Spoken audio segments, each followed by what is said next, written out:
L-ewwel ta' Mejju 2004, Malta flimkien ma' 9 pajjiżi oħra Ewropej saret membru sħiħ tal-Unjoni Ewropea. Is-sħubija setgħet tidħol fis-seħħ wara li l-poplu Malti Wawċi ivvota iva f'referendum li sar fit-8 ta' Marzu tal-2003.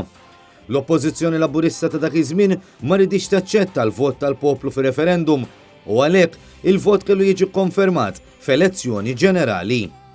U hekk kif dan ir-riżultat kien ikkonfermat f'elezzjoni ġenerali u Edifeni Kadami kien ikkonfermat Prim Ministru fis-16 ta' April f'Ateni sar l-iffirmar ta' Trattat ta' Sħubija. F'isem Malta attendew il-Prim Ministru Edifeni Kadami u l-Ministru tal-Affarijiet Barranin ta' dak iż-żmien Joe Borg, li mbagħad sar l-ewwel Kummissarju Ewropew f'isem Malta.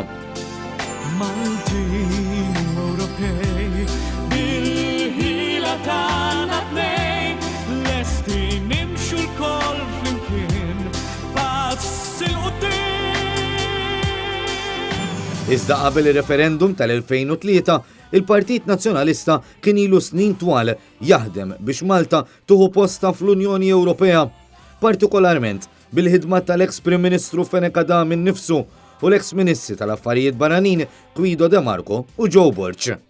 Minnaħa l-oħra, il-Partit Laburista baqa' jsostni li jrid lil pajjiżna bħala Svizzera fil-Mediterran.